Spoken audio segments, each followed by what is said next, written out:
Will the clerk please call the roll? Vice Chairwoman Amoroso. Here. Freeholder Gans. Aye. Freeholder Sullivan. Here. Freeholder Tonelli. Here. Freeholder Voss. Here. Freeholder Zur. Here. Chairwoman Ortiz. Here. Evidence of a quorum is present. Everyone please rise for the Pledge of Allegiance. Freeholder Voss, would you lead us? Please join me in honoring America. I pledge allegiance to the flag of the United States of America and to the republic for which it stands, one nation, under God, indivisible, with liberty and justice for all. Please remain standing for a moment of silence as we remember Joseph Marinello of Edgewater, served as borough attorney in Edgewater, Palisades Park, North Arlington, and Englewood Cliffs. Mr. Marinello was a partner in the Marinello Law Firm in Fort Lee. He was a good friend to many of us. Our thoughts and prayers go out to his family and loved ones. Thank you.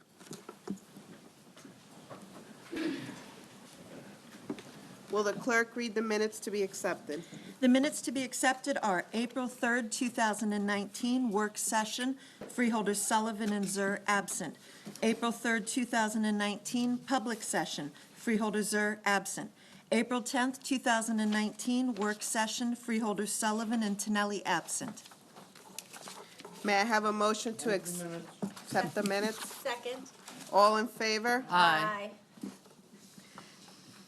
Our next on-the-road meeting this year will be held in River Edge on Wednesday, June 5th, 2019, at 7 p.m. in Borough Hall. Council Chambers, 705 Kindercamack Road. The 4:30 p.m. work session on that day will be held, as usual, at the Calabrese Caucus Room at 1 Bergen County Plaza. Tonight, we will have a presentation in honor of Resolution 56219, Mental Health Awareness Month. We are pleased to have with us tonight Michelle Hart-Laughlin, Director of the Bergen County Division of Mental Health, Jose Ortiz, Chairman of the Mental Health Board, and Sue Devlin, Executive Director of the Comprehensive Behavioral Health Care. Michelle, would you like to please come up?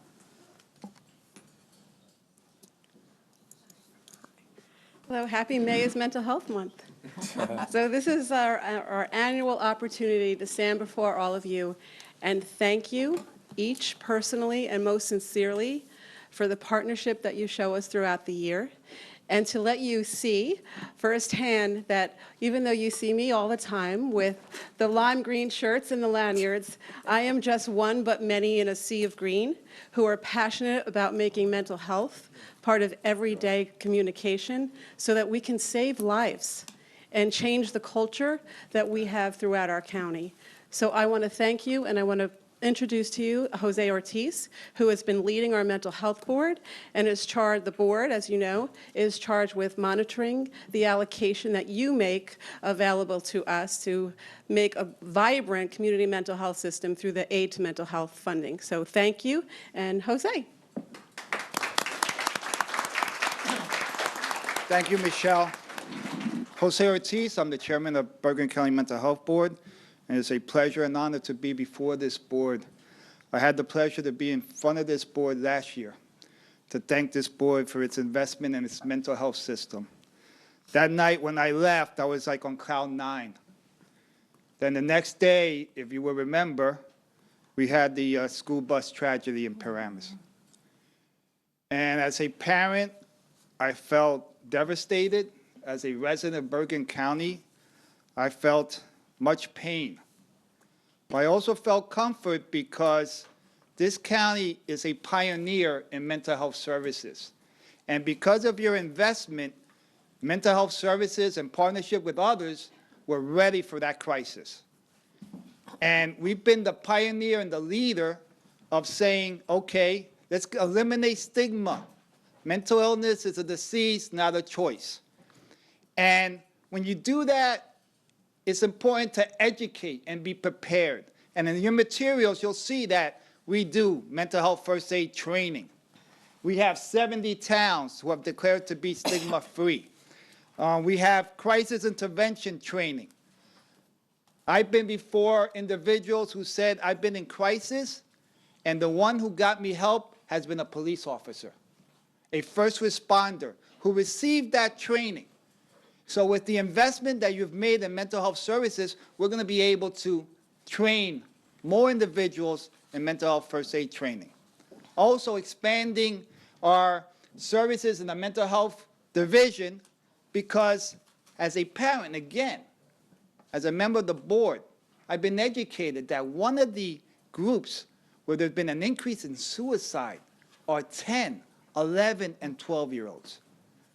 With the additional funding and investment that this board has made, we're able to get individuals to target that group, to target schools, to work with others partners so that, again, mental illness becomes mental wellness. So I thank you again. Thank you for this opportunity to speak to you. And we're blessed here in Bergen County for the investment that we make in our local mental health system. Thank you. Thank you.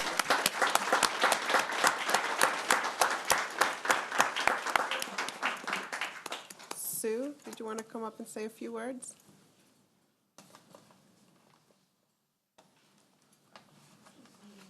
Sure. Sue Devlin? Yes. Sure. Good evening. Thank you so much for allowing me to be here tonight. My name is Sue Devlin. I am the Executive Director of Comprehensive Behavioral Health Care, and we are located here in Hackensack, Lyndhurst, and we have the Urgent Care Clinic up in Westwood. I also have the privilege of serving as the PAC, the Professional Advisory Committee, a subcommittee of your mental health board. I am the chair. And again, I'm here to piggyback on what Michelle and Jose said. We are just so thrilled to be partnering with all of you. We appreciate your time and energy and effort. I would say Jose is completely accurate. I don't live in this county. I've worked here for almost 30 years. The county I live in does not have half of the resources that we have here in Bergen.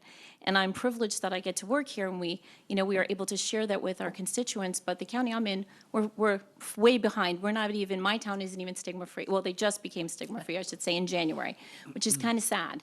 We've been trying to do that. On a personal note, I would say that, Jose was mentioning the kids and the suicide rate. I would say personally, I know of 6 people in the last 8 weeks, adults 50 and over, that have committed suicide in various ways. So it's just so prevalent, and it's just so scary to see where we're at, even with all of these resources. So again, we just appreciate partnering with you. I can promise you that the providers here in the county work very, very hard each and every day to serve our constituents and make sure we're doing the right thing for our folks. At our agency, we're wearing these T-shirts every Friday, so staff can come in on Fridays with their T-shirt on, and our slogan is "See the person, not the illness," and we really believe in that, and that's the message that we'd like to get in front of, all of the folks. So it's fun for our staff to come in on Fridays, kind of a nice casual dress down, but that's the mantra that we're really living by, and we appreciate partnering with you guys each and every day. So thank you. Thank you.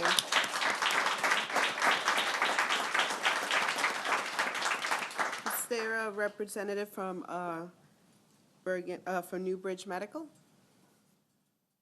don't know if there was a representative. No? Or from? Marianne, yeah, Oh. you're there. Come on. Mary Uzzi. And I am a proud board member of Bergen Newbridge Medical Center Board. I didn't know I was going to get up here tonight, but I can tell you, with all the work that we've been doing with stigma-free and mental health and with social media, I hear from all parts of the country and actually the world, and nobody beats the support that we have here in Bergen County. And honestly, can't thank you enough. You are making such a difference in so many people's lives. And of course, over at Bergen Newbridge Medical Center, we are sort of having a rebirth there, and we are doubling down on what we do for those that are suffering from mental illness. So I thank you again for your support, and May is Mental Health Month, but let's try and make it every day throughout the year. Thank you. And lastly, I know we have Care Plus. Is there a representative from Care Plus? Oh. Come on down. I was also unprepared, like Mary Ann. Christina Altamura, Christina Altamura. I just want to reiterate what everyone said, there is such a great need that there are never going to be enough services, and we really do need all of the funding that we can get, especially with all of the rising suicide rates, all of the rising rates of anxiety and depression and serious mental illness. There is just never going to be enough. So we really, really appreciate everything that you can do. So thank you. Thank you. Thank you.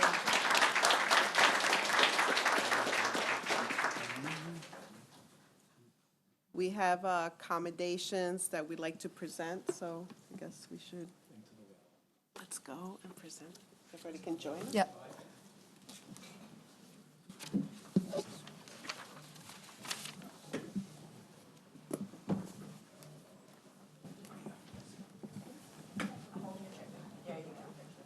Can everyone please come up? Please come up, we'd like to, yeah.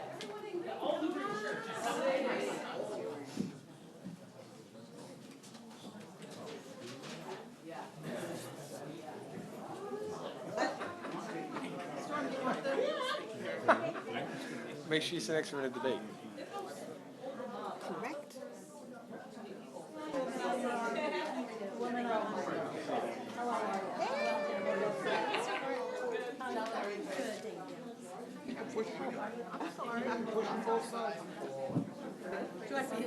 Stand behind Mary.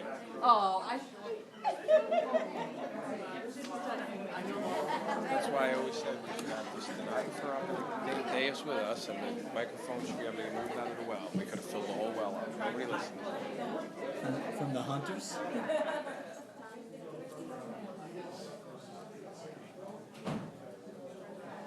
Don't come.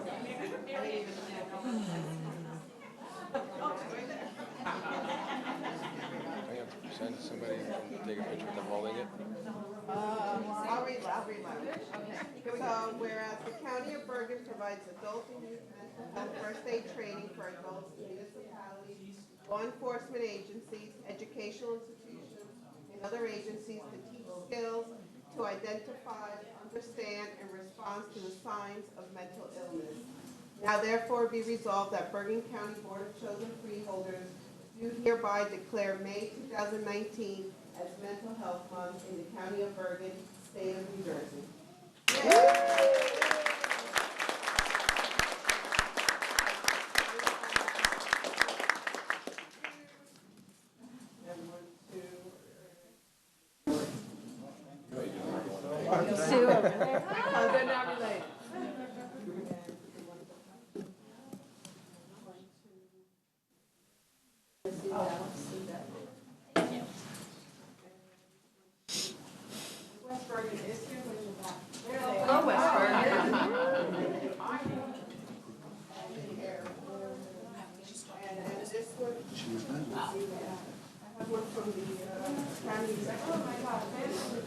Vantage, get in the picture, Vantage.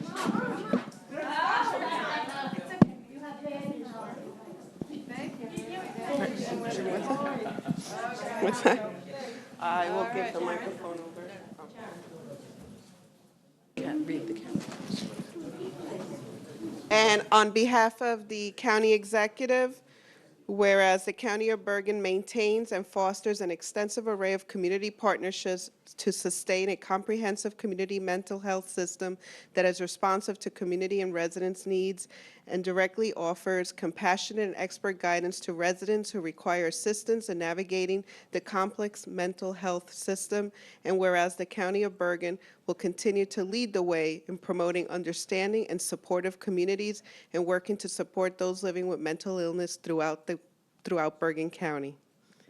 So, thank you for everyone coming. I guess we'll take a picture. Here you go.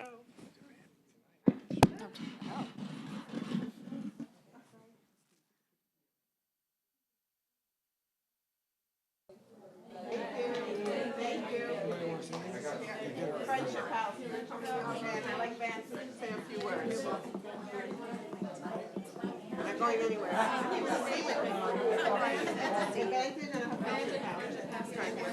Oh, it's Westboro.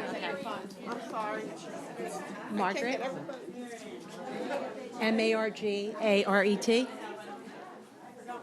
Is it? Yes. Lenino, Lenino. Again, thank you for having us here tonight. It's an honor. On behalf of Friendship House, all the staff and the members in our Psychiatric Rehabilitation Center in Hackensack, we appreciate all your ongoing support. We're in a very great time that we're bringing mental health awareness and destigmatizing mental health issues. And in a time more than now, we're serving more people and more people are getting the help. And without your support, we couldn't do it. So thank you very much. Thank you. Can we have a representative from Vantage, please?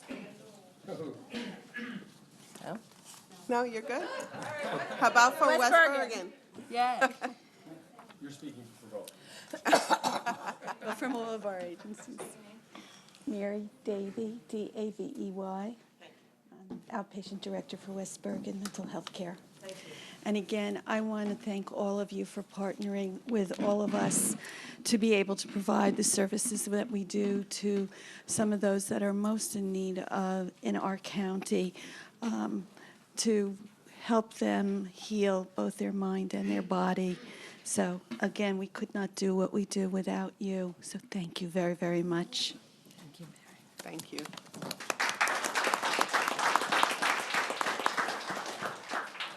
Mental health continues to be a priority for the county executive and to our board members here, the freeholders. It's funny that we're having our presentation today because we're also having our budget hearing, and the budget speaks for itself on how committed we are to mental health. And I mean, we've obviously added more funds to mental health. We did more grants. I know we did more grant writing for mental health. I was very excited at the presentation earlier this year where suicide awareness, this is something that's really important. I know it hits home for me. I had 3 family members that committed suicide, of one being my grandfather. So it's very important to me, and I think we really need to get rid of the stigma and to really have some awareness to everyone, especially our youth, because I think we're seeing it now more, and unfortunately social media and everything out there is really, really causing a negative effect on our youth. So I just want to thank you again for everything you do, to our partnering agencies, to all the mental health boards, to our consumers, and to everyone that touches the lives of so many on a daily basis. So thank you again. And I don't know if any board members like to say something. Madam Chair. As the liaison and chair for the Health Committee on this board, you said before you can't do it without us. I want to just underscore that we couldn't do what we're doing without you. You are on the front lines every single day, providing such vital care, vital advocacy, bringing this out of the shadows, highlighting the fact that we have services and that we have this really vibrant support network that is there for the residents of Bergen County.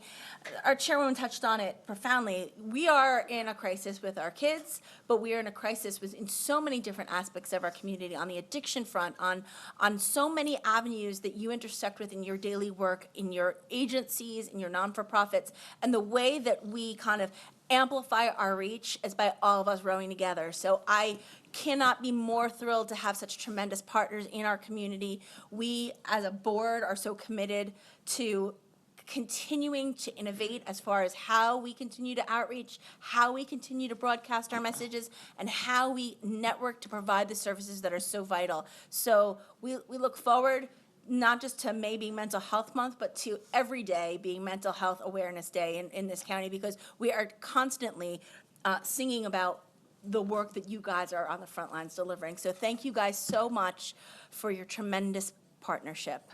Thank you, Chairwoman. Thank you, Chairman. Like one of the speakers said earlier, there's never enough. There's never enough people to help. There's never enough funding to help.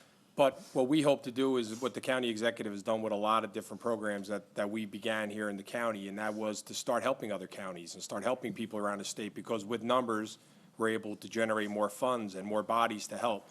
So I'm hoping that this model that we've set and that you guys have put your heart and tears into will spur other counties, especially the ones closest to us, to work with us. You know, we do consumer protection with other counties. So maybe that this is just another thing we need to start branching out and show. We've already proven that it works. If you give the love and time to it, maybe we need to start helping other counties develop the same type of programs where they can help us and we can help them in the support. Because let's be honest, the borders are so close. People work here, but they live in other counties right outside, whether it be Essex or Hudson. So I want to thank you all for the work you do, and I hope that this just keeps getting bigger and bigger, and we help more and more people. Thank you. Freeholder Voss? Stigma-free has been so very, very important to so many people. I'm going to put this button on, okay. And one of the things that I think many people were afraid to say that they had some issues because they felt that they were going to be stigmatized. And Mary Ann, you really did a fantastic thing when you started stigma-free, and now all 70 towns. I think when I first started discussing mental health issues, the statistics were 1 in 10 people having an issue. Today, it's like, Michelle, 1 in 4? And so this is so important, and people need to get help. And, you know, Bergen County is wonderful in providing that help, but they have to feel unafraid to go and seek the help that they need. And you're doing a fantastic job, so God bless you.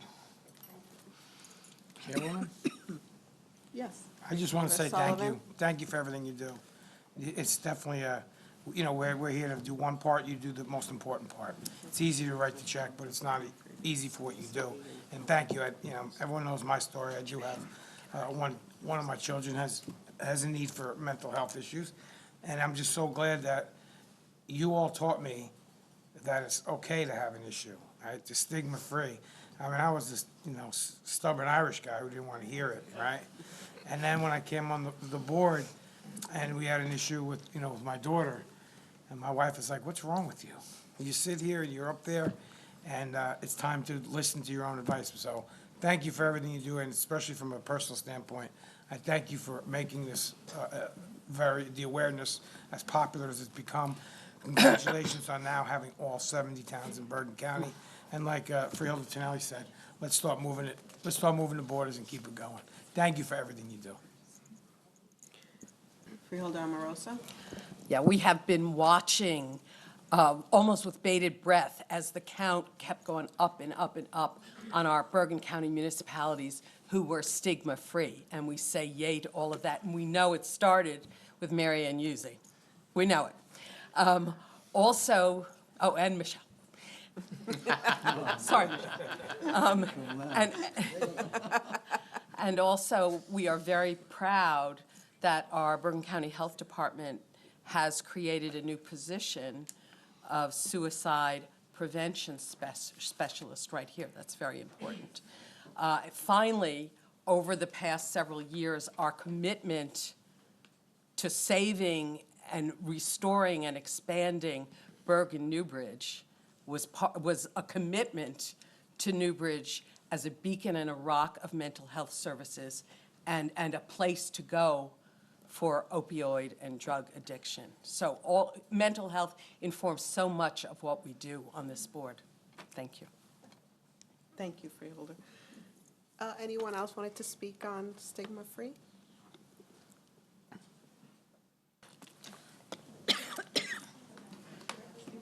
Yeah.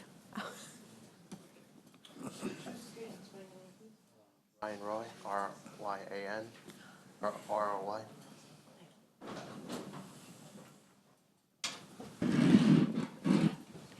Thank you, Storm. All right, let's get down to business. Ryan Roy, Autism Advocate, 167 North West Wing Avenue, Saddlebrook, New Jersey, 07663.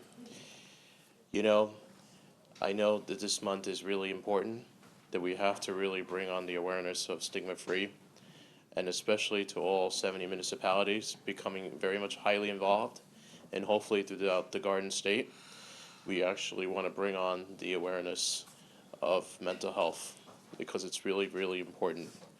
And I know that there's a lot of things that's been going on a lot lately with 2 losses that happened in my town. And they actually committed suicide, and now they have a specialist that really will help to make sure that nothing would really rise to the occasion. And there is a lot of help. There's no need to be ashamed when hiding your illness. Why? Well, I actually have an illness. Having PDD-NOS, pervasive developmental disorder, not otherwise specified, or outside of an autism spectrum disorder, it doesn't stigmatize me. Sometimes I consider it as a curse and an omen, but I should really embrace it as a gift. And I know that having help from God and many supporters out there, like my family and friends, and I know the freeholders and County Executive Tedesco really wants to make this more of a high priority of importance. So, you know, I'm the one who basically helped the Township of Saddlebrook designate themselves as stigma-free. And then now we have a lot of signs that's right in Market Street, Saddle Road, and everywhere else in this town, because we want to make sure that we need to bring on the awareness and we want to help those who are in need. And especially that this is necessary and how they can get the important services that would really help them in the long run. So help me God, and I really appreciate and how County Executive Tedesco and the Board of chosen freeholders really make a hell of a lot of difference. Thank you so much. Thank you.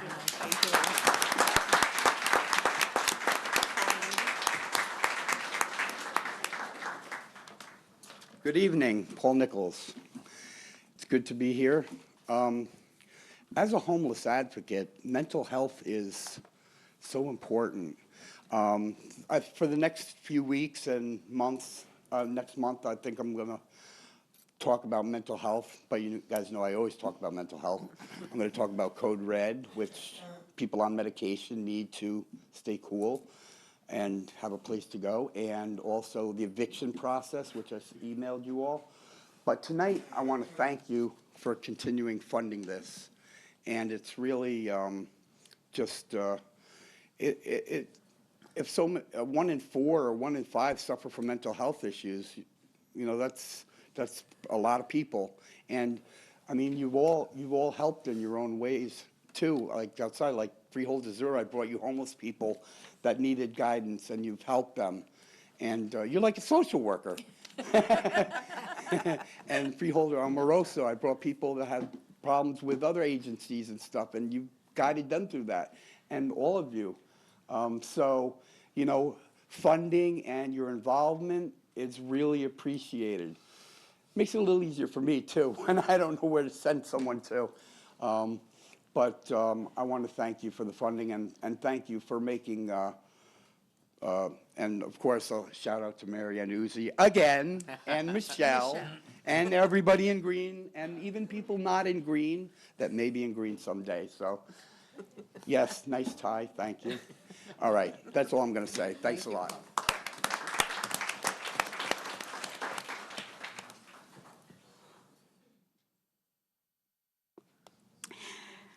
Sharon McKenna, McKenna.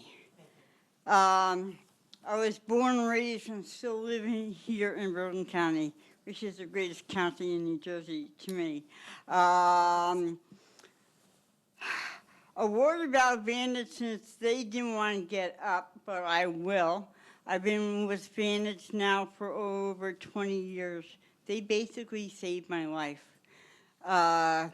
Between the doctors and the staff there, I want to say thank you to them for giving me a life. It's also where I met and married my husband, Bill, but he's watching from heaven. I want to thank you guys for all the help that you are helping the county with, but if we are going to still talk about stigma-free, that's where I come in, because I'm from NAMNY, the National Alliance for Mental Illness, between NAMNY Bergen and NAMNY New Jersey. I am an in our own voice presenter, and I've been doing this for 20 years. I go around to hospitals, corporations, schools, police forces in every town. I talked about mental health, addiction to alcohol and drugs, suicide, bullying.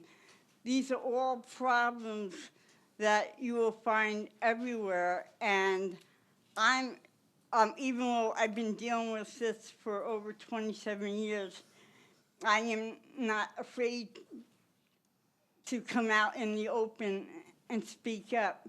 We just need to continue the conversation. Thank you. Thank you.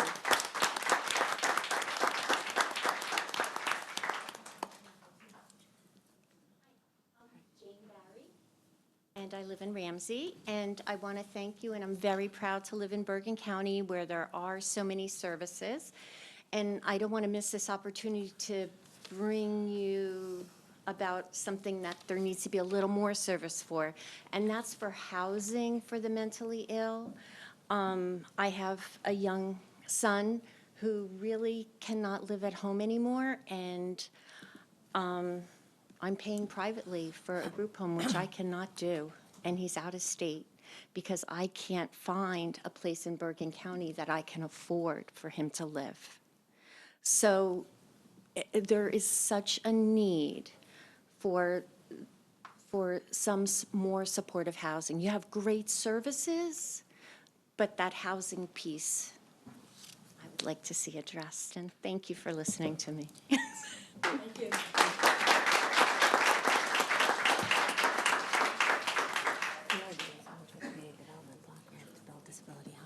Hi, I'm Craig. I'm from Cliffside Park, New Jersey. I've been living with mental illness since age 7 when I was diagnosed with ADHD. I'd say one thing, mental illness is no joke. It is painful and it hurts. I've been living with the pain all my life, and I say one thing right now, like I've been in treatment with many psychiatrists throughout the course of my life, and traditional treatments never worked for me, but now I'm with PACT now with PACT, Program Community Program of Assertive Community Treatment, now for the past 2 years now. They're trying to help me cope with the pain as much as possible, and the pain is gradually starting to subside as I'm looking for volunteer work, and I'm still looking, and I haven't given up hope. And I'm trying, and my mother said, Craig, do not give up hope, and I'm not giving up hope of myself. Thanks for letting me share.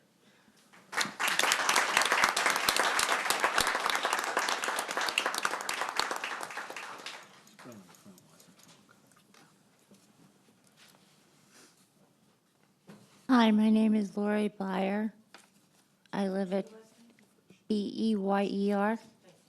I live at 2037-A Fletcher Avenue, Fort Lee, New Jersey. I am on antidepressants. The senior citizens building on Main Street, I saw 2 people actually jump off of them. I lost a high school friend that jumped off of Mediterranean North, and I don't think there's enough awareness out there for people like me who need help finding jobs and just trying to cope with things. Thank you.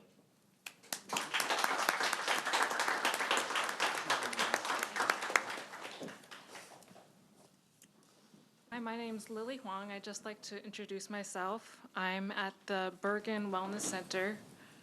The Bergen Wellness Center, it's just on Hudson Street. And we have many members of the community who wander in every day. Some come every day, and we really appreciate the support that you've given us for our center. We have support groups, and we have activities, we have guest speakers. We have a few members who came today, they're back there.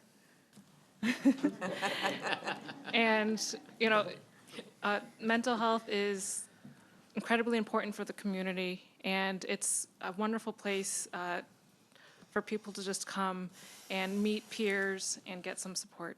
Thank you. Thank you.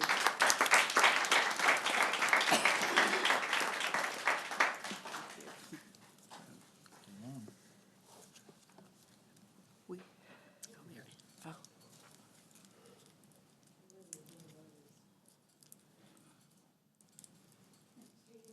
Mary Ann Uzzi, U-Z-Z-I.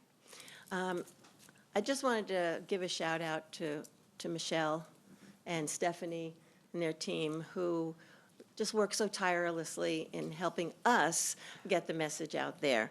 So I don't know if you're all aware, but they created these incredible, I call them info boards, that were distributed to each town.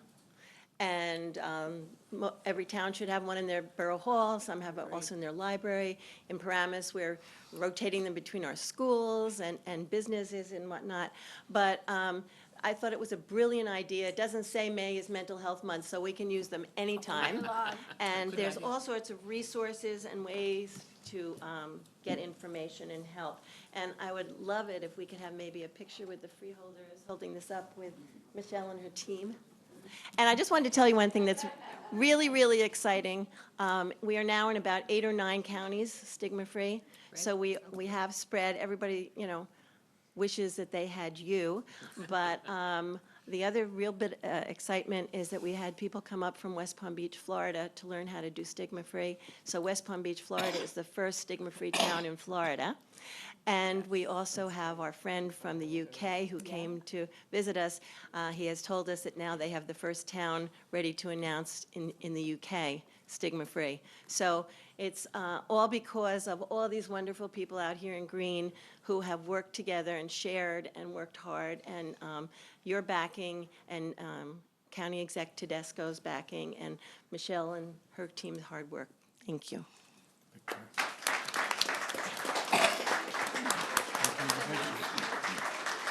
Yep. Photo op. Put my shoes back on again.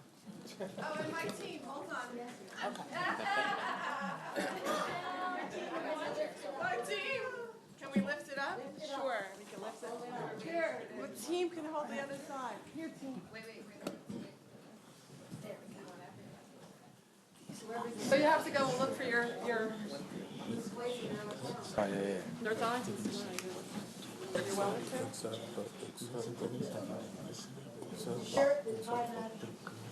Yes, very well chosen. Look at that. Yeah. Good? Somebody else may want to wear it. We good? Here. Oh, we need a freeholder. Not me. There we go. Tracy's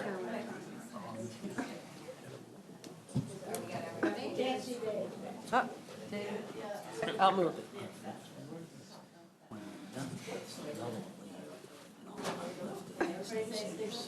Stigma free. So goes. So goes. Hi, Maria. Good. I think we're gonna be there for 2. I'm trying to get there for 2. I'll see what's in my stash. So, health fair, correct? Health fair, you got a table?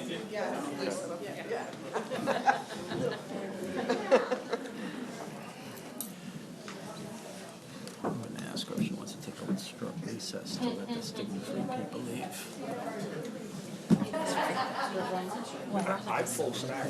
In addition to being your own non-recess, you want there are many things going on. Somebody has.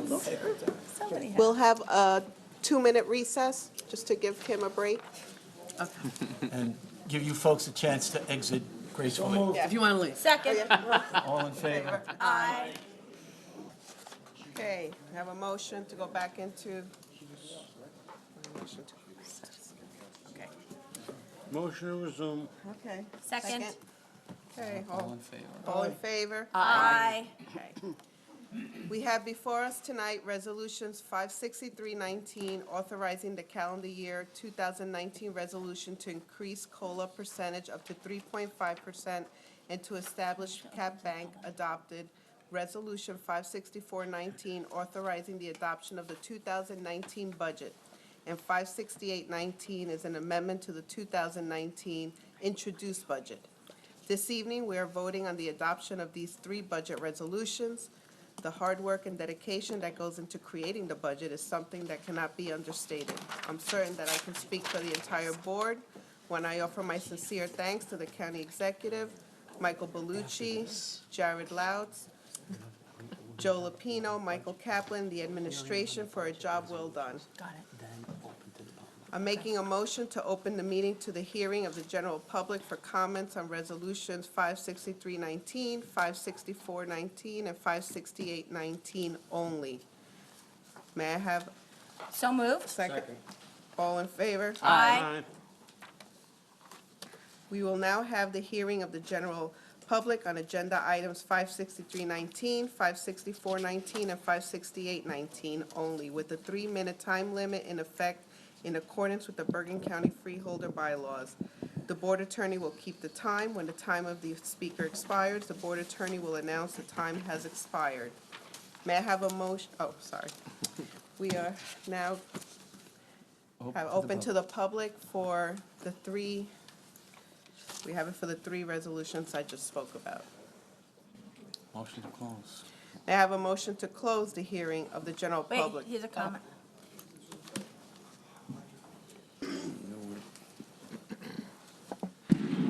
Good evening, Chairman Ortiz and members of the Freeholders Board.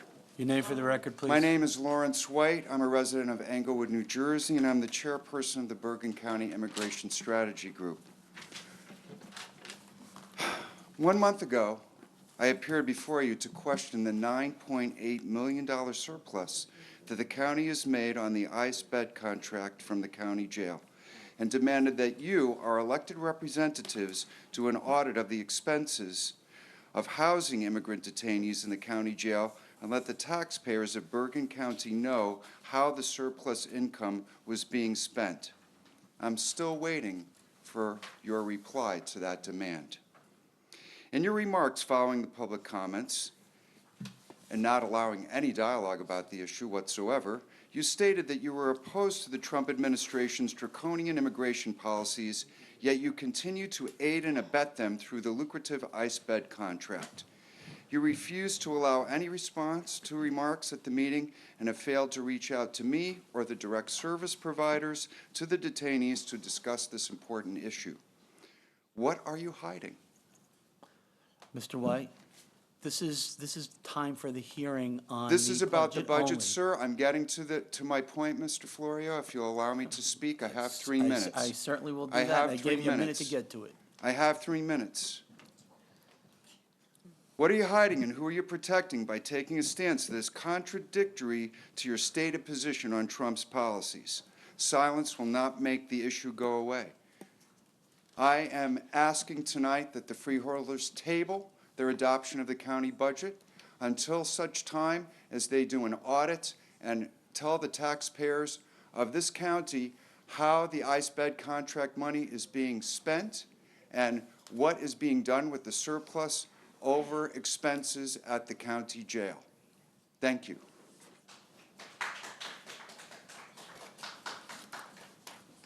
Any other speakers on these resolutions? You want to go? Any other speakers? No. Motion to close? May I have a motion?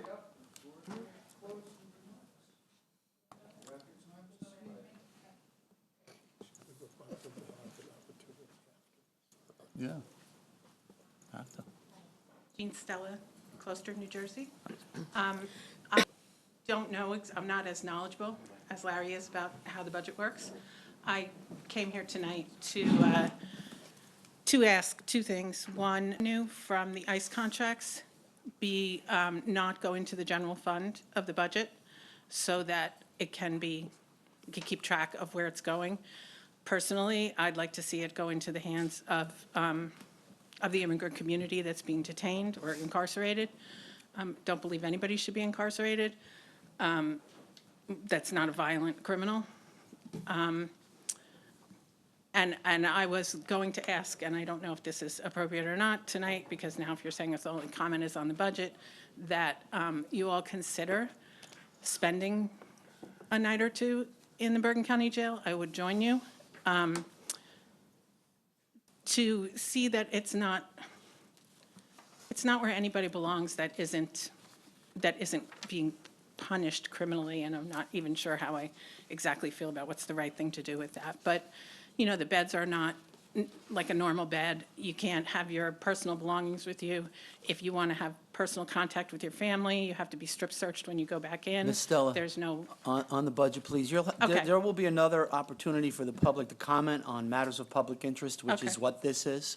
Okay. So if you have no direct so questions that's like about the budget. another night? No, right after we're done with this, Oh, with these okay. resolutions. Okay, so on the budget, I'm Right. just asking that you consider taking, because for our motivation to end the ICE contracts eventually would be to not be spending the money. I just think that's kind of our human nature. If we have the money, how are we going to do without it? Put it in a separate fund, keep it separate, and that's all I have to say. Thanks.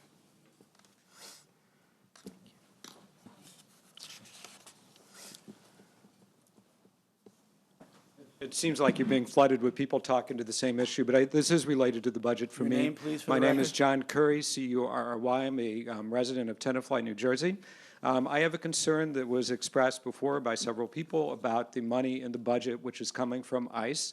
I consider very strongly, well, my opinion is that part of the housing costs of the immigrant community which is being held is providing for the mental health services as well as for legal services in a state that stands by a fair and welcoming policy. That's part of what they deserve. Again, we need transparency in the budget. If there are extra monies that are available beyond what the basic services, if you want to put it this way, that are provided in the jail, food, beds, medical, or whatever, I'd like to make sure that those are before us. We know what they are. They get given and used for mental health services, legal services, medical services. One last thing, we know this is a very high-need community. Some of these people are not going to get the political asylum they need, and they're coming out of very stressed populations. I came recently from 3 weeks in Mexico, talked to Honduran, Salvadoran, and Guatemalan and Nicaraguan people, been walking for weeks with no food, taking freight trains, one person who'd been slashed from here to here, transgender woman in Nicaragua by a gang. These are the type of people who need our services, and that's where these money should go to. So again, I plead that this money be made available. It's going to take, I think as Mr. White said, a audit to make sure that it's clear what is available from the ICE money coming in.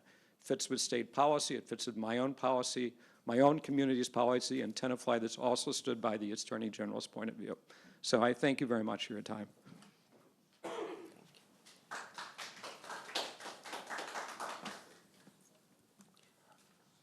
May I have a motion to close the hearing of the general public on resolutions 56319, 56419, and 56819? So moved. Second. All in favor? Aye. At this point in the proceeding, after a budget public hearing, I would usually ask if the freeholders have a comment on these resolutions. However, in work session, these resolutions were all identified as non-consent.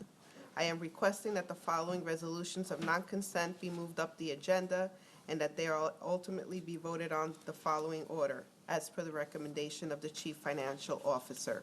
56319, 56819, and 56419. May I have a motion to move the resolutions of non-consent to this time in our agenda? Second. So moved. All in favor? Aye. Will the clerk read the title only of the three non-consent resolutions? Chairwoman, I wish my vote to be recorded in the negative. Okay. Thank you. Resolution 56319 is a resolution authorizing the calendar year 2019 resolution to increase COLA percentage up to 3.5% and to establish cap bank adopted. Resolution 56819 is a resolution to approve an amendment to the 2019 introduced budget. Resolution 56419 is a resolution authorizing the adoption of the 2019 budget. Are there any freeholder comments on the resolutions of non-consent? We all have comments. We all have comments. Freeholder Gans. I do have some comments, Madam Chairman. I've said many times that we stand on the shoulders of our staff, our colleagues, and that of the county executive, who in turn has showed us what it is to be a real county executive. Now, what I mean by this is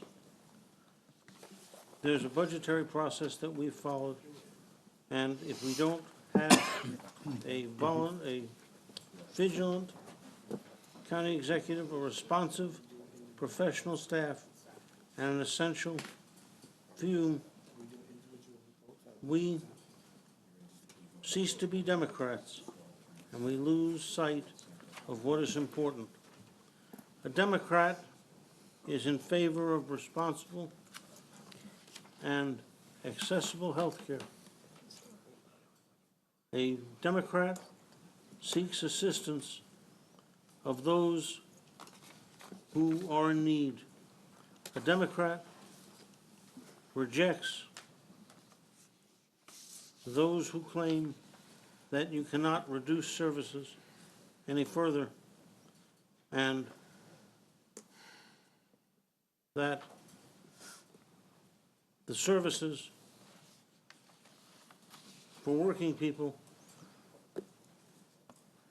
should be provided. I am proud of this budget. We fought a good fight, and overall, we give the taxpayer a real choice as to whose government should prevail and which programs it is that should be had and those which are on the wish list. Overall, we spent hundreds of hours together working through the process, and I simply say that the other side's view of government and what it should be is wrong. I am proud of this budget. I have chaired with my colleagues, and in presenting the budget as it is this evening,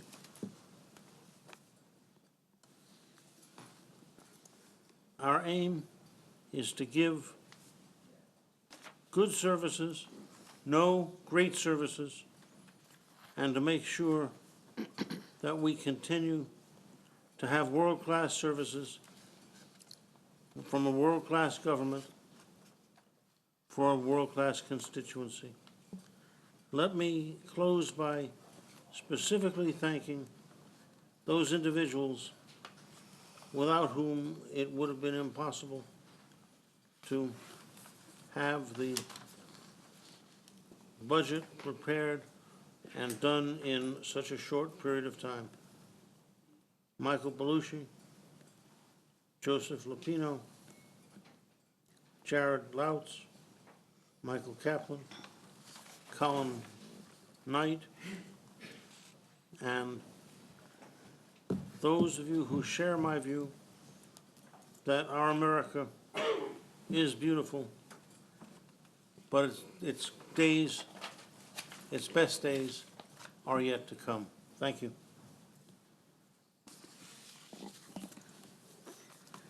Freeholder, sir. Thank you, Chairwoman.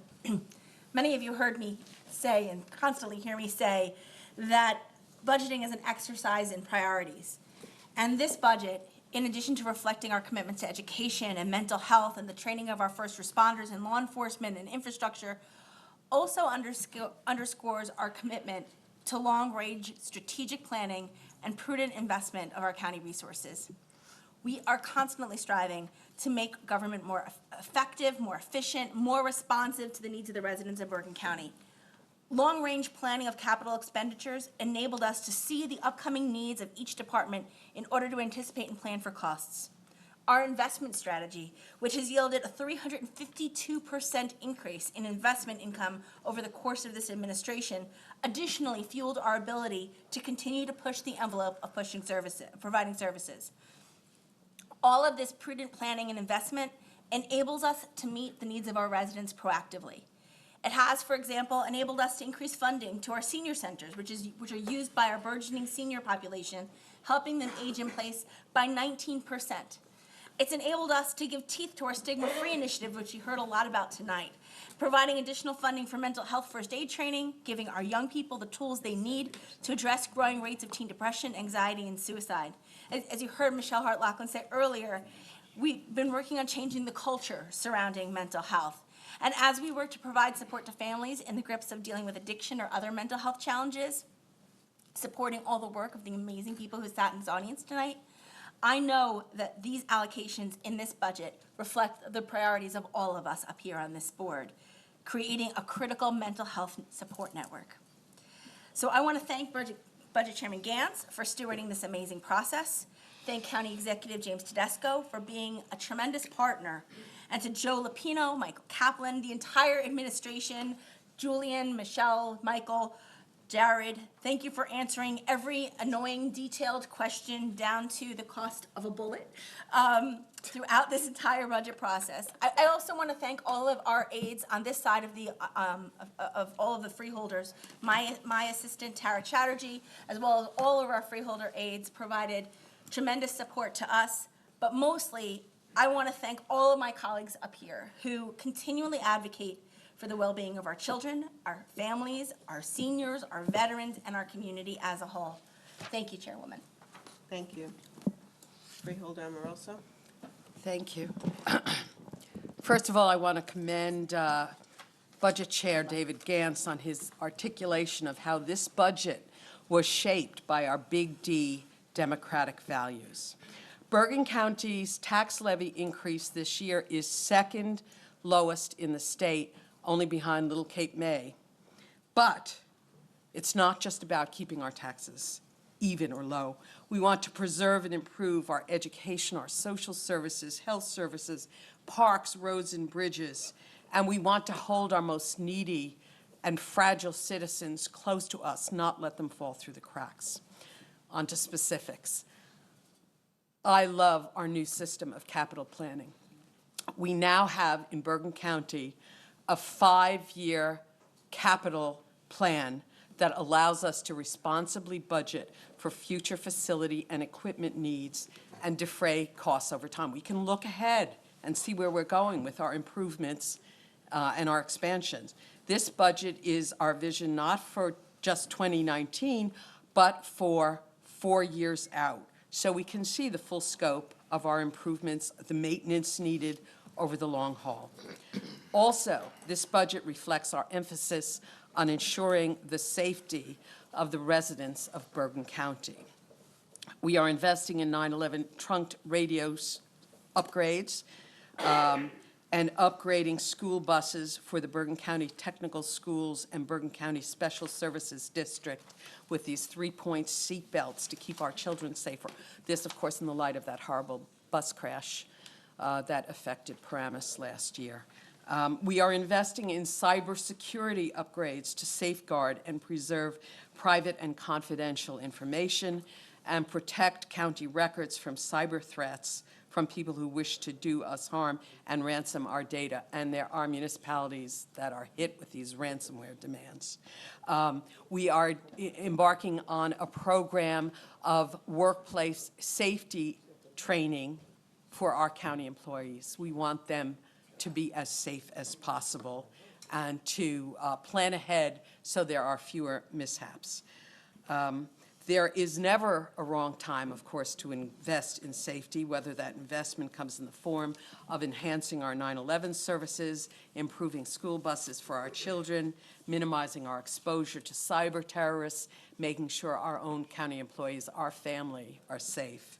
This budget addresses the need for safety and puts plans and funds in place to be proactive and not just reactive. Thank you, Chair. Thank you, Freeholder. Freeholder Voss? Thank you, Chairwoman. I will just reiterate, thank you, Joe Lapino and your staff and David Gantz and, everybody who worked. We really, everyone on this Freeholder board worked many, many, many weeks and went line by line on this budget. And we are committed to so many things, but I personally am very committed to education. And I am so pleased. Years ago, when I first got on this Freeholder board, the budget, not in our control at that time, cut funds to not only the community college, but to all education things. Not only have we restored all those funds, but we have increased them. And we prioritize education in this county. Bergen Community College is, we all refer to it as the crown of the jewel in the crown of community colleges. But we have some of the most outstanding county schools. And this year, we have gone in our budget from $74 million in 2018 to $78.8 million in 2019. Now, one of the things that I'm very, very concerned with is that we need to diversify our education. And I personally am very committed to technical and vocational education. We have to look at the needs in the community. Where are the jobs? And are we training the children to get those jobs? And we certainly are in our vocational and technical school. Our commitment to education has not gone unnoticed. Bergen Community College was rated #1 in New Jersey for an associate degree graduates. They're going to have their graduation on May 23rd, and I forget the exact number, but over 2,000 students. And today, several of us attended Turning Point program, because not only are, and since we were talking about mental health issues, Turning Point is a program at Bergen Community where people with different learning abilities can get a wonderful education and be prepared to go out and get jobs. And so we take care of the spectrum of abilities, from the absolute fantastic people who are going to save the world to people who have unique learning abilities and who are going to be very productive people in our community. December of 2018, the USA Today rated Bergen County Academies #2 as the best high school in the state of New Jersey. That's right down here on River Street. And with an average SAT score, and I proctored SATs for many, many years, an average score of 1,450, which is absolutely amazing. In 2018, U.S. News worked Bergen County Technical High School in Teterboro as the #3 high school in New Jersey and #58 in the nation. And so we have to be very, very proud. And as I said, we will never skimp on education in Bergen County. Thank you, Chairwoman. Thank you. Freeholder Sullivan? Thank you, Chairwoman. I would just like to touch on the infrastructure part of our budget. First, I want to thank David Gans for doing a great job as the chairperson of the Budget Committee. I want to thank all that had a hand in getting this budget put together. Also want to commend the county executive on his plan for that we've had for capital improvements that's been instituted for about 3 or 4 years that has enabled us to really take a real good run at the infrastructure here. It's something I'm very aware of and something I'm very passionate about. So as the county executive laid out this budget, it's about improving the quality of life for our residents. We are continuing to invest in our infrastructure and improvements including bridges, roads, culverts, drainage, and dams throughout the entire county. The county's AAA bond rating translates to better lending terms when we seek financing for a number of needed projects. That rating is also critical to municipalities who can use our rating as a financial umbrella when they explore financing and some things at the municipal level that they can't finance at a good rate, they'll come to the county. So in effect, they often piggyback and benefit from the county's AAA rating, saving their taxpayers money. Over $20 million in New Jersey DOT funding has been approved for road resurfacing. Approximately $7.5 million in bridges, culverts, drainage, and replacements and repairs. $4.2 million in intersection and road improvements. We will be funding the resurfacing of over 40 miles of county roads this year. That's the biggest resurfacing project in the history of Bergen County. The work done to maintain and improve the roads and bridges in Bergen makes travel safer, faster, and ultimately saves wear and tear on the vehicles of our residents of Bergen County. So I'm proud to be casting my vote in favor of this budget. Again, thank you to the county executive for his foresight, and thank you to all my colleagues who took the time to go over this budget with a fine-tooth comb. Thank you, Chairwoman. Thank you, Freeholder. Freeholder Tonelli? By the time they get to us, Chairwoman, there'll be nothing left to say.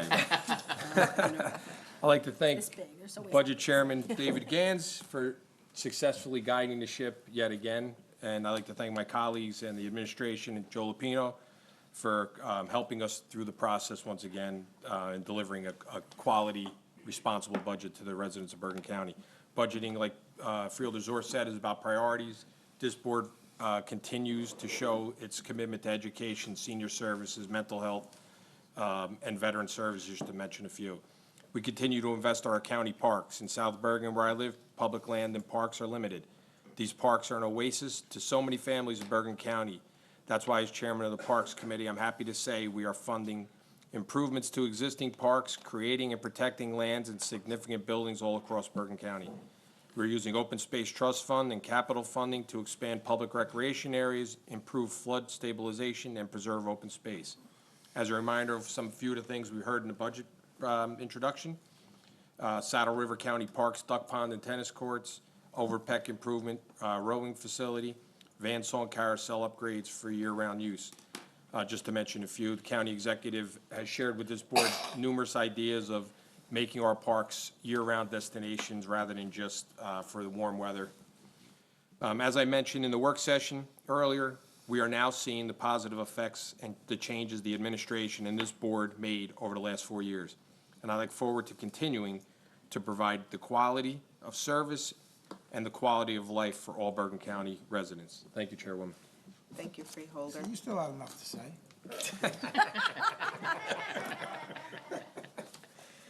The county executive and the Freeholder Board continue to invest in Bergen County. That's what this budget is all about, investment. This budget is more than just numbers, it's more than a fiscal document. This budget is a big part of the fulfillment of a commitment we make to the residents of Bergen County every year. We delivered a strong financial blueprint that prioritizes investments which positively affect the residents of Bergen County. We are investing in education, mental health, roads and bridges, healthcare, social services, safety, open space, shared services, stemming the opioid crisis, and so much more.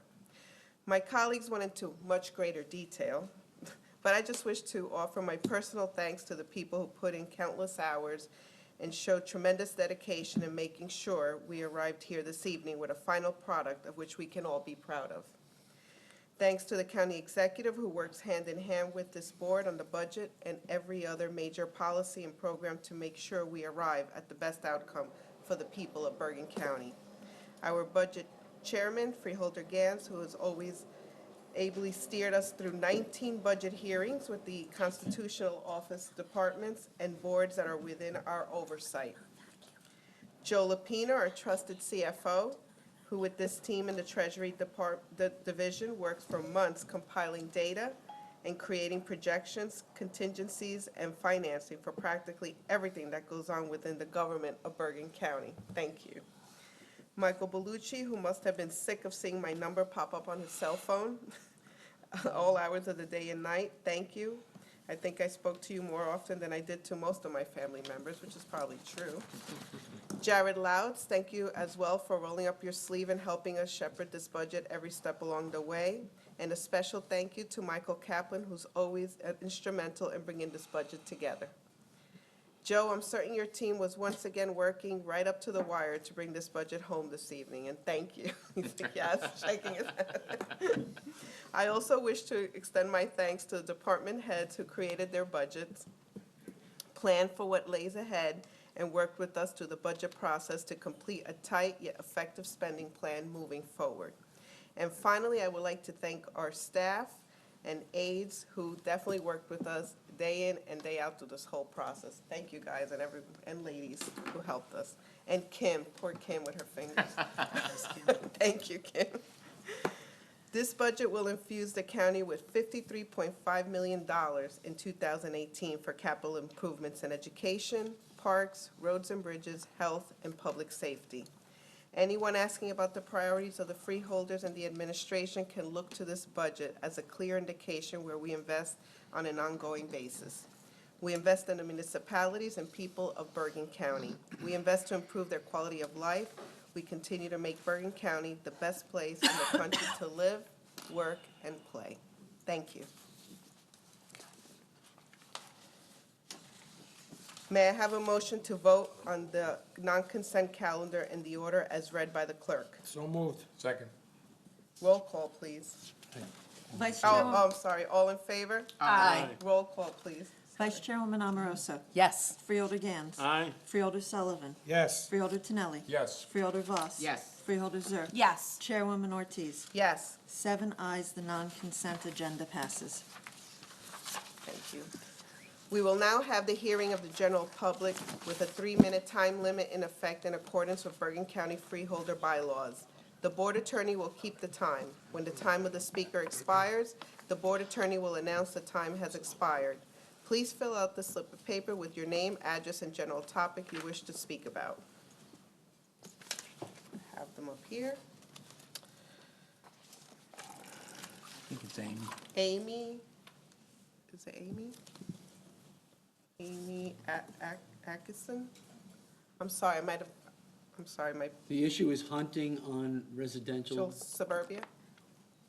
Is that you? What's your Okay. name, ma'am? That's you, yeah. Thank you, thank you, I'm sorry. Sorry, the handwriting. It's just like that. It could be my handwriting, but my apologies in advance. ATKINSON. My apologies, my reading glasses broke and I'm suffering from pollen, so I'll do my best. You want to borrow these? These are just cheaters. Thank you, thank you, anyway, I'll try to get through. I tried to write large. So I'm concerned about endangerment to residential persons, properties, pets from hunting in suburbia and Bergen County. We might all know of the incidents where where a hiker was in the woods in the park, reported a drunk hunter hunting illegally, as it turned out. Police ID'd the male, who'd been incarcerated and should have been in jail. So my concern about, or I could have read you numerous incidents of hunting, which I did list, but to save time, and hopefully you're aware of them, but to save time, my concern is about the self-interest of New Jersey Division Fish and Wildlife, who are in bed with gun lobbyists and lie about the conflict of interest that exists between the state agency, which profits by encouraging and supporting sport hunting, now taking place on residential sport hunting on residential properties in town, despite, may I add, the majority residents who officially cast ballot votes against this. Where trespassing is violating both private and public boundaries that exist, this is endangerment. Hunting does have numerous hunting accidents, which I mentioned just a moment ago.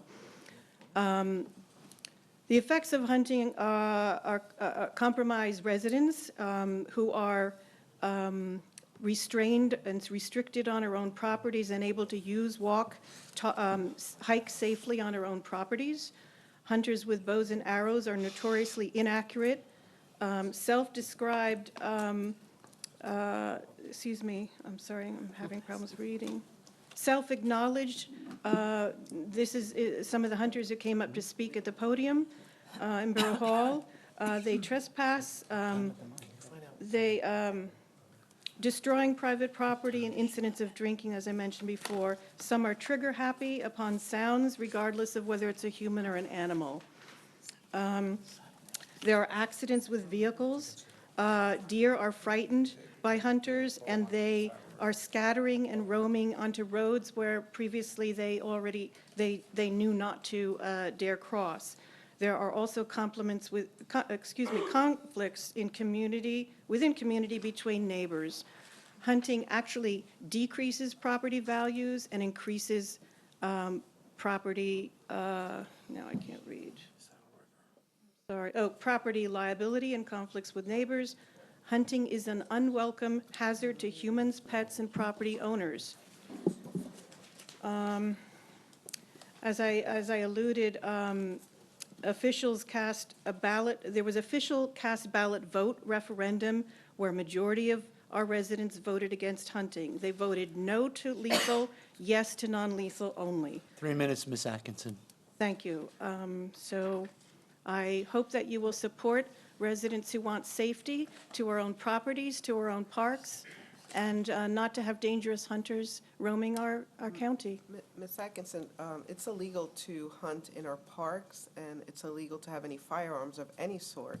So I'm not exactly sure why they would be doing that in anywhere in the vicinity of where you live. It's Currently, they're using bow and arrows, which are tremendous lethal projectiles. If you, it's not a Sherwood Forest thing. In our county parks, it's illegal, but in a municipal, one of the municipalities was reviewing Right. ordinance regarding that.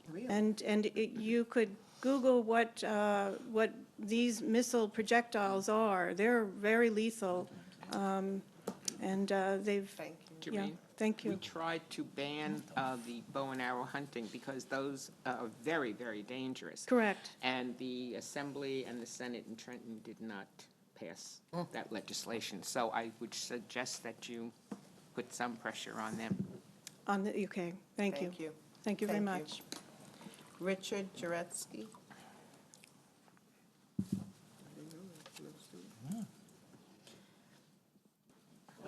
That's Jarettsky. And I just want to rubber stamp what she just said. I totally agree. I'm a Demarest Nature Center board member. I'm one of the non-citizens on the board, and we have deer in there. It's a great thing, and most people like them in the towns that I work in. I work in Bergen County. And just if you have any power whatsoever to speak out against it, ban it in the county, on county property, whatever, I urge you to do that. And I know you're very animal friendly. I know you did the circus ban. I was here the night you passed it. Thank you so much again for that. And it's now banned in the whole state. I'm sure you all know that, but it all started right here, so that's fantastic. And so I said my piece about the deer, and I just want to mention one other thing. I wasn't going to mention it tonight, but my friend said I should. I've been hearing some bad things about the Bergen County Animal Shelter. And I have my dog and my cat from there 9 years ago. They're still alive, doing great. So, I've had a good experience there, but I heard things like they have a new test with the cats where they like yank them by the tail, and when the cat turns around and, to defend himself or whatever, they say, well, he's vicious. We got to kill him. And it's like almost like they're looking. It's in the paperwork. It's in the paperwork. There is. I don't know. I could pass the stuff on to you if you'd like me to. I've seen on Facebook a group called, I think it's New Jersey Animal Savers or something. I forget the name, but they are constantly posting the paperwork in their own handwriting of putting animals down. That is not a no-kill shelter. It's supposed to be a no-kill shelter. That's the point. There's a lot of things it's supposed to be, but they're not. And I think that's what I'm asking for. Well, I know that Abraham Lincoln said that. I know. I listened to. Well, I'm just saying, if you could look into that, because I believe the leadership there has been in there for a long time, and when that happens. I'm very involved with the animal shelter, and I can attest to the fact that the woman who is the head of the animal shelter is a very animal-loving person, and I can't believe anything that you may have heard about the shelter, but I am going to check in. Okay, that's what I'm asking for. I appreciate that, because it should be a shelter. It's not death row. It's a shelter. We want to keep them alive. We don't want to kill them. So if you can look into that, I will definitely. I appreciate it. Thank you very much. Thank you for hearing me. I Thank appreciate you. it. Doreen Frager.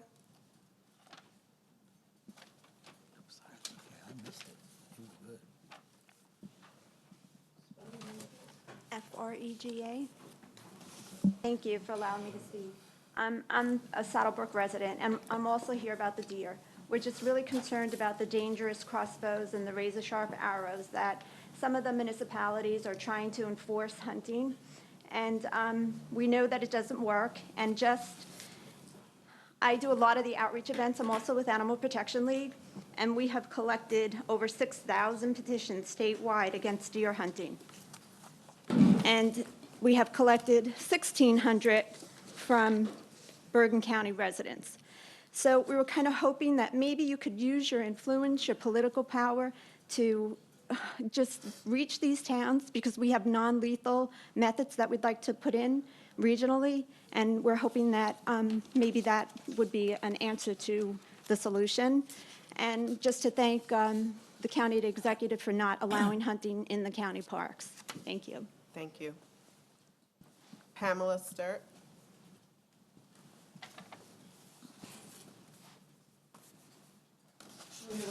Hi, S-T-U-R-T from Hillsdale. I just have notes here in my phone. It's also on the same issue as the deer.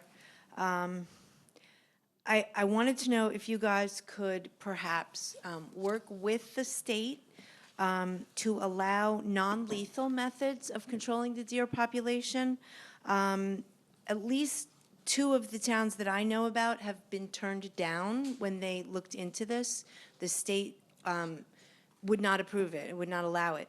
I believe, if I'm not mistaken, in Saddle River, they had private citizens who were willing to fund it, and the state did not allow it.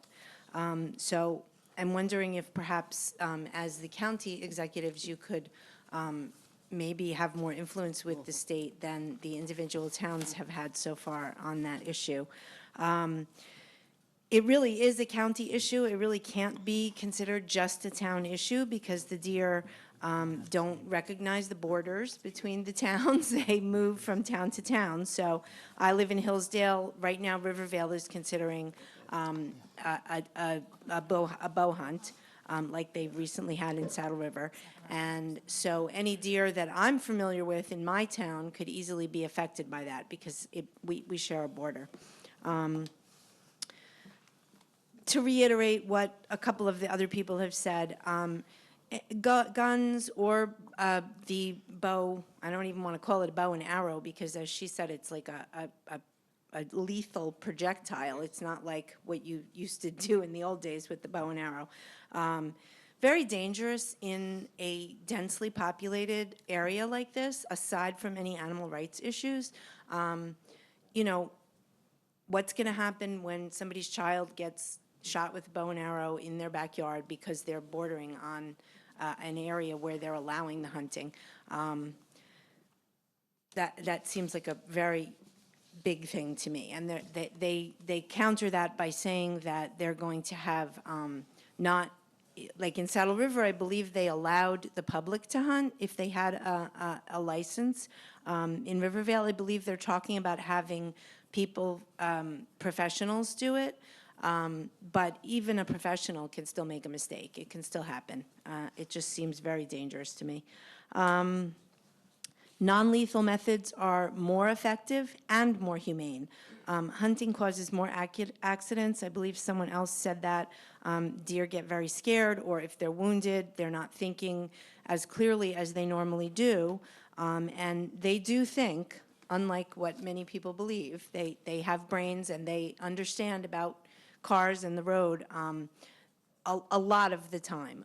When they're wounded and they're terrified, a lot of times they will run into the road where they otherwise would not have. And it also... Mr. 3 minutes. Oh, okay. 2 more points. Lyme disease is carried by all animals, not just deer, because that's an issue that a lot of people use as a reason for needing to do that. The state profits from the hunt. They're not an impartial party to it. And also when they hunt and kill more animals, they tend to have multiple births and they replace themselves, as opposed to a non-lethal solution, which would keep the other deer from coming in to replace the ones that were killed. Sorry I went over. Have a good night. Thank you. Thank you. Dave Moraine.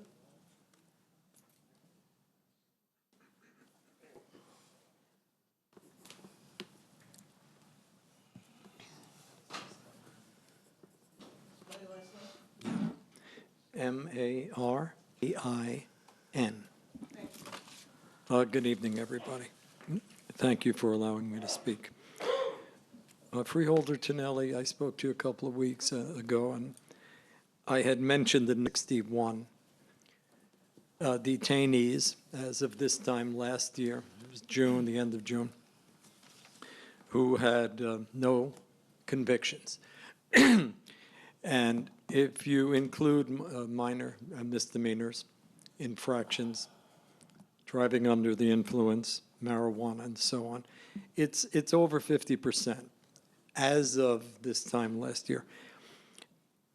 I don't know if you've been able to get that information updated for me. So I did, Chairwoman, if I may. So I did have a conversation. The numbers, like I had mentioned at the last meeting, it's always fluctuating. So it could be different from yesterday to today. So for me to come, like I said, and give you a number of what it is today, it fluctuates every day. They're constantly getting people going in and out. So there's no way to give you an accurate number. I can take that number that you gave me and that was 16. I can maybe try and get the 17 number, right? The number you No, gave me. that was 2018, June 2018, 161, zero convictions. Okay. Even if it fluctuates, would it be possible to just update the 2018 number to say April 2018 or March 2018? I understand it's going to change. I'll exchange numbers with you afterwards and I'll get you that number. I also want to applaud the freeholders for the services they're funding and providing. Freeholder Voss, you talked about Turning Point. My daughter's falling asleep back there on my shoulder, and she's extremely proud of herself to have made it into the Turning Point program in September.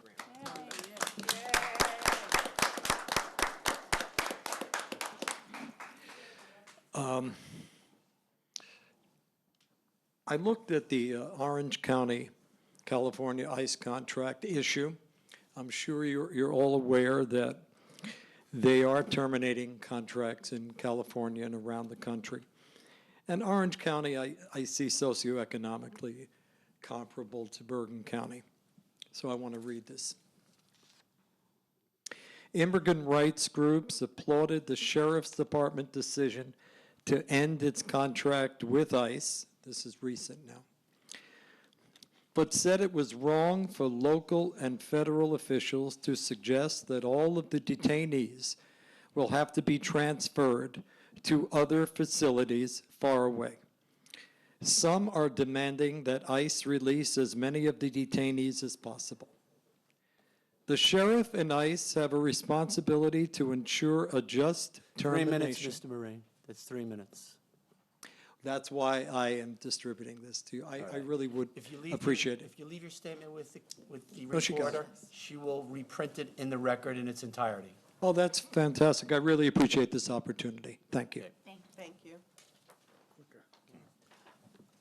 Madam Chair, if I may? Yes. I noticed that there are a number of people in the audience who spoke earlier on the budget resolutions related to a certain issue.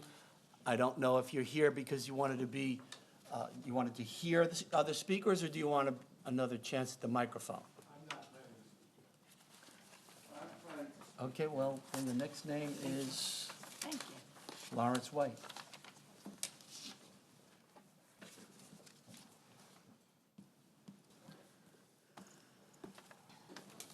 Good evening once again, freeholders. My name's Lawrence White. I'm a resident of Englewood, and I'm the chairperson of the Bergen County Immigration Strategy Group.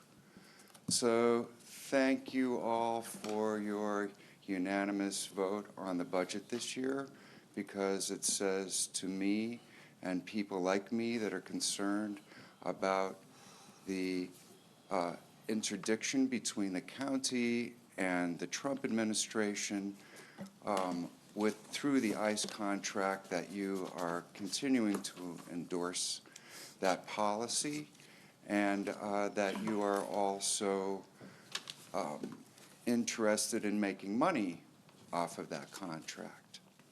That if you just do the math, this is the county budget figures, they made $17.4 million off the ICE contract. The budgeted monies as a separate line item in the county budget for the care of those detainees was, I believe, $8.7 million, leaving a $9.8 million surplus that you folks have absorbed into the county budget as a revenue stream, and have allowed the citizens of Bergen County to pay lower taxes because of that $9.8 million. You folks, Chairman Gantz, claim that you're all Democrats with a large D. Democratic Party from Nancy Pelosi on down to every single one of you has decried the Trump administration's draconian immigration policies and the very heavy-handed, unconstitutional, un-American way that these people have been treated. I'm not suggesting that's happening in the Bergen County Jail, but the contract is aiding and abetting that policy. Now, my group represents a number of community and faith-based groups in the county. We're also affiliated with the New Jersey Alliance for Immigrant Justice, First Friends of New York and New Jersey, the American Friends Service Committee, the UC's Faith in Action. We are interested and prepared to sit down with you folks, talk about the surplus and how the surplus could be utilized for legal representation and enhanced services for the detainee in the jail. My email and telephone number are on the slip that I gave you to ask to speak this evening, and I welcome outreach to you folks to have a sit-down and good faith discussion and negotiation about this very important issue. If you continue to stonewall us, then we're going to continue to speak in public and to the press about this until you do. Thank you very much. Right on the money. Ms. Stella, do you want to speak again?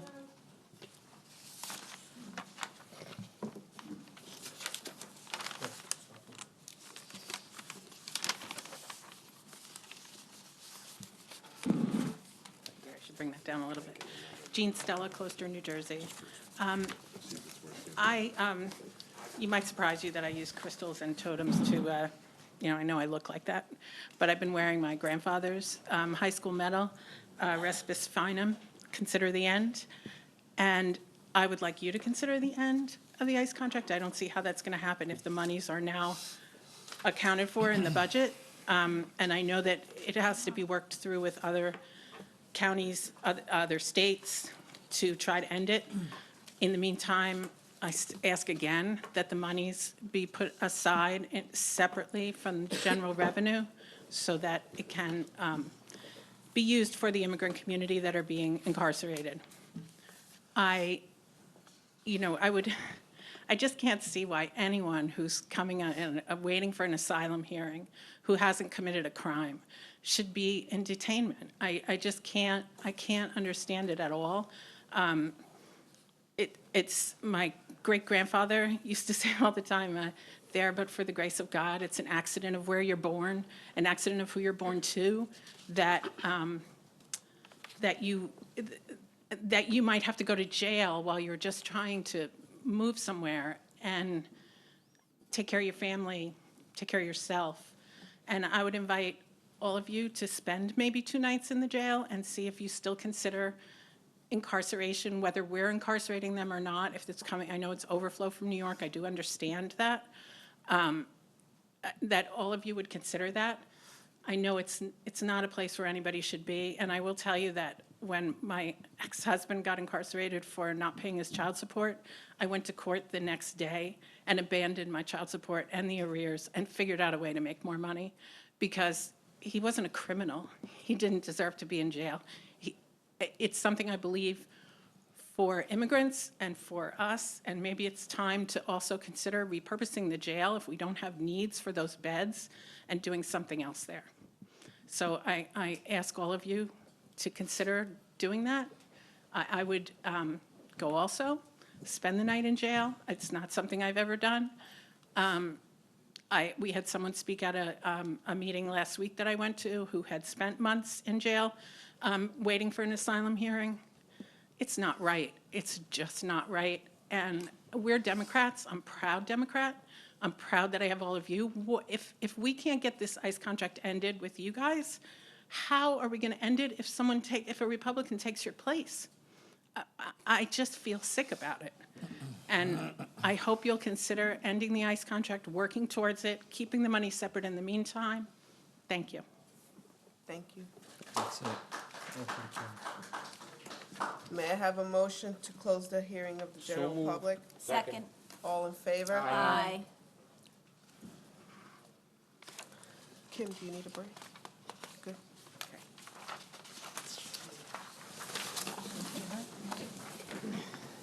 Yes. Chairwoman, just with regard to, since what's on the agenda tonight is the budget, with regard to the question I know that's coming from the public in terms of whether there's actually a surplus with regard to the jail operations. I know the issue of where the public would like to see revenues be dedicated is a separate issue, but with regard to the surplus issue, the jail operation costs $50 million a year to operate. So there is no real surplus from the ICE contract. Now, we do understand that the ICE revenues are part of the overall revenues, but with regard to where their application is, if you go through the budget and you see things even with regard to the dollars that are being allocated toward the mental health services, road surfacing, these are things that are part of the overall budget.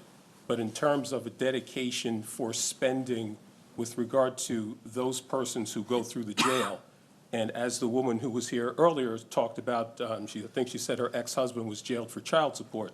The jail takes detainees from various different sources, federal, state, and other places. So with regard to the overall spend for the jail, that's a $50 million allocation. So you should just understand that that is not a surplus with regard to jail operations. Next item.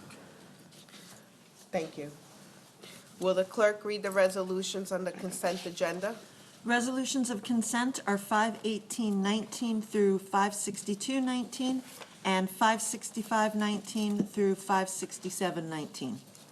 May I have a motion to accept the resolutions on the consent agenda So as moved. read by the clerk? Move the motion. Second. All in favor? Aye. Roll call, please. Vice Chairwoman Omarosa. Yes. Freeholder Gans. Aye. Freeholder Sullivan. Yes. Freeholder Tinelli. Yes. Freeholder Voss. Yes. Freeholder Zur. Yes. Chairwoman Ortiz. Yes. With 7 ayes, the consent agenda passes. Are there any resolutions pulled or tabled? There are none. We will now have the Freeholder Committee reports. Entertain a motion, Chairwoman? I'm sorry, what happened? You were going to entertain a motion Oh, at yes. this point. I'll make a motion to suspend committee reports. I will second that motion. All in favor? Aye. All opposed, yes, go opposed. All opposed? Okay, nice have it. There being nothing further to come before this meeting, may I have a motion to adjourn? So moved. Second. All in favor? Aye. We are adjourned at 8, Before 9. 8:50 PM. Sorry.